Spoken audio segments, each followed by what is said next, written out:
Storm Door Guy here, and if you're watching this video, you probably are curious what is the easiest storm door to install. Well, let me get into that right now. Number one, the easiest storm door to install is the one that you don't have to do yourself, the one you pay somebody else to do. That's by far the easiest and most likely the least frustrating if you find somebody who actually knows what they're doing.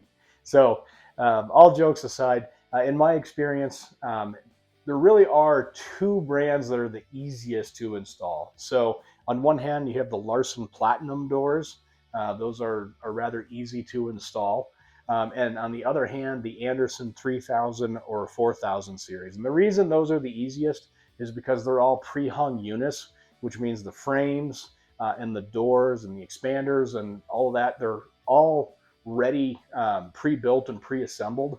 You just have to stand the door in the opening and screw it down. It sounds easy, and 90% of the time it is, but where things go wrong is what do you do when your door opening is not perfectly plumb, meaning the jambs aren't perfectly straight up and down or square or level. How do you address those issues?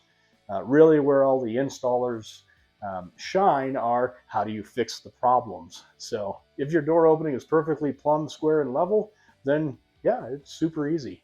But the short answer to the question of which doors are the easiest to install, in my experience, having done thousands of them over the last 2 decades, the Larson Platinum and the Andersen 3000 or 4000 series.